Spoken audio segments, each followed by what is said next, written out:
This is a tutorial on banking, third chapter in math, and this too is divided into two clear-cut parts.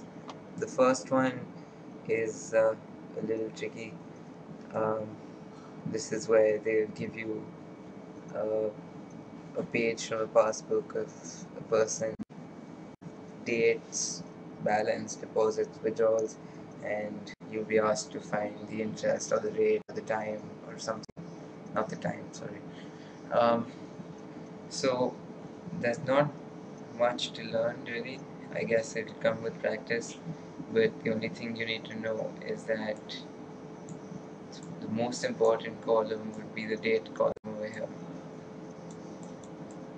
For every month, for every day rather, you'll have two columns that are not really important.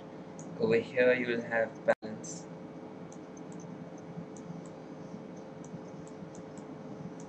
Now for every date, just call this X, call this Y, call this Z, so on. There'll be a corresponding balance. So all you need to do is, for the given time period, you need to find out the minimum balance in each month between the 10th and the last date, and between the 10th also includes on the 10th. You have to find the minimum balance. So say you have June 8th, you have June 26th. So on June 8th, the balance, I'm skipping the other columns. So on June 8th, the balance was say 8,000. On 26th, it was 26,000. You can clearly see that between the 8th and the 26th, the balance was 8,000. Only on the 26th was it upgraded to 26,000. So the minimum balance between these two dates, so in the month of June, the minimum balance would be 8,000.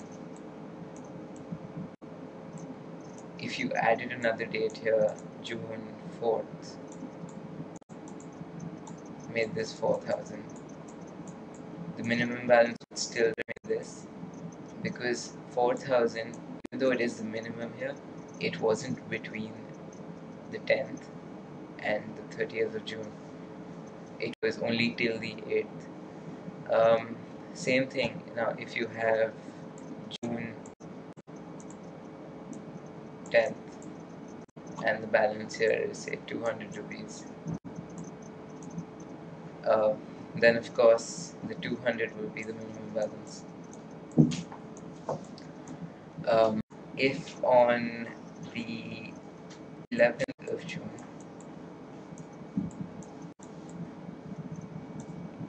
someone's balance is 11,000 and a week ago on the 4th of June it was $100, so what would still count as a minimum balance here would be 100, because you can see that from the 4th till the 11th, which includes a 10th in between, the balance was 100. So regardless of how much money you put in on the 11th, it's the one on the 10th that'll bring your monthly interest down.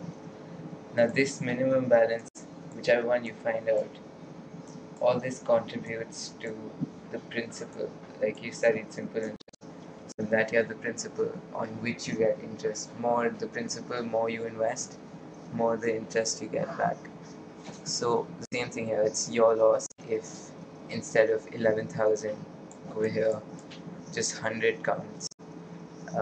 Well, then you should always do it before the 10th of June.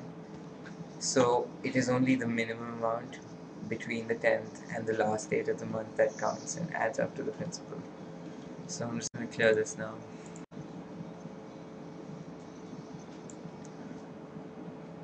Now coming to the math of it, very similar to simple interest.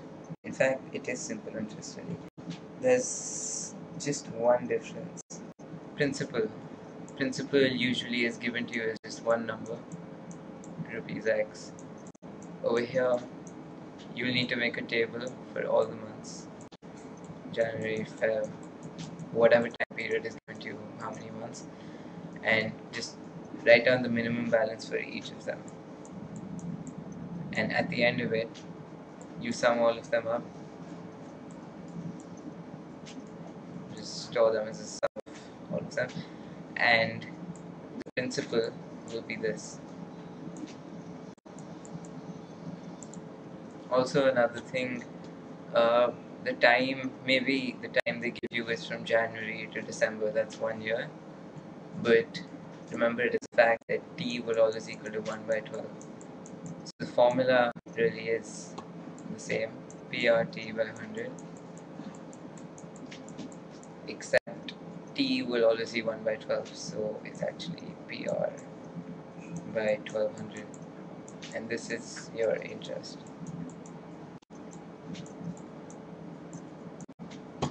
Also, note that suppose a person closes his bank account on December 31st. This means that his balance on the 31st is ₹0, and this will count as his minimum balance for the month.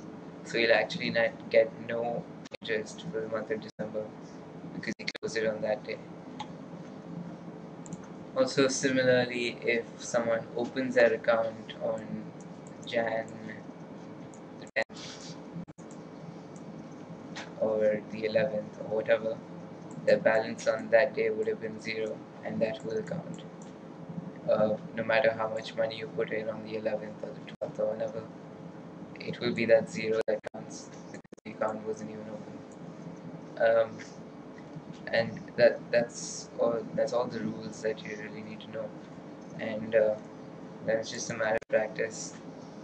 The tables can be confusing sometimes, so I suggest to get spot on each time. All you can do is just do some sums on it. I'm just gonna do just one or two sums on this now. I have a question ready here. This is from one of the board papers, not recent, but I think 12 years ago. Given below are the entries in a saving bank account passbook. They've given 5 dates, they've given the balance, and over here you can see they're given withdrawal and deposit. Now, what they haven't given you is the balance for these 4 dates, and that's what they want you to find over here. Withdrawal, of course, means that you take out 4,000 from this balance, 8500.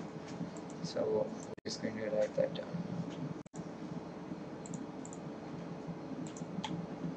So in these type of questions, what they want you to do in addition to solve for interest is also complete the passbook. So if you just make Feb, so Feb 8th, just right here, need to make this bigger. I'm just gonna write 18th, 12th, 15th, and the 8th. This is the balance column. Now 8500 was the balance on Feb the 8th. Now on Feb the 18th, 4,000 was withdrawn. So Feb 8th, we'll just write 8500. On the 18th, you took out 4,000, so that leaves us with 4,500. On the 12th of April, 2238 was added. So of course you just add this. So this is 638. Then withdrawal on June the 15th, 5,000. So you take out 5,000 from this 1738. Again on July 8th, deposited 6,000, so this again goes up to 7738. Now you need to make columns rather. One will be month, one will be qualifying amount, which is the amount that counts for your interest, which is the minimum amount between 10th and the last day. So you can see over here for Feb, between the 8th and the 18th, the balance is 8,500, and from the 18th till the end of Feb, it's 4,500. You can see from here. So obviously the minimum balance is 4,500. So for Feb, you write 4,500. Now March, on Feb the 18th, it's 4,500, and this balance is retained all the way up till April the 12th when you deposit. So throughout March, the balance remains 4,500. So obviously minimum and the only balance will be 4,500. Now, now this is a slightly tricky one. You can see that up till April the 12th, the balance is 4,500. That means on April 10th as well as 11th, it's 4,500. And on April 12th, it's increased to 6,738. But since on the April 10th and 11th, it was 4,500, which is minimum, only that will count. So again, for the third time, we write 4,500. Now from April 12th through May till June 15th, it was 6,738. So just write May over here, 6,738. Also note that you're expected to round these numbers off to the nearest 10. So here I'm going to round it off to 6,740. Now, up till June 15th, it was 6,738. On June 15th, and after that, it became 1,738. So you can see the minimum is 1,738. We're almost done. Now on July 8th, it became 7738. So throughout July, it was 7738. So no doubt that it will be 7738. Okay, so you're done with the qualifying amounts, and you can round these off as well. That's fine. Now I've calculated it from before. So principal, when you add all of these up, it comes out to be 29,720. If you're not getting that, you probably forgot to round off these ones, so you should do that. This is an 8. It looks like a unicorn. Okay, now what they have given here is calculate the interest for 6 months, February to July. That's done over here at 4.5 per annum, and this is fine. So the rate, I'm just going to make some space here.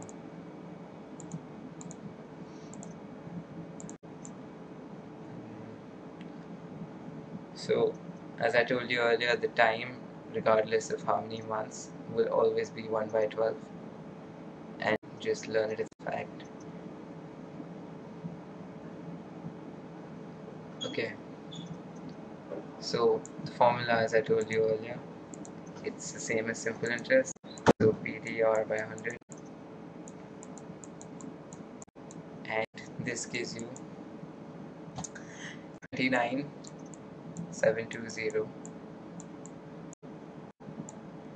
into 1/12, which is the time, into 4.5, you can write as 9/2. So from here we take down the 12.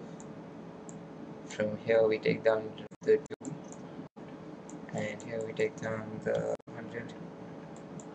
So cut, and I've done it before, so eventually you will get around 111.4 something, 45, I think. That's about it really, and this is the general form of the question. Here they've just asked you for interest, but usually they'll twist it a bit and probably maybe give you a date where the account is closed, or they'll give you they'll ask you to find the rate of interest or something. So that's all for this tutorial. I'm going to continue the chapter and maybe finish it off in the next one.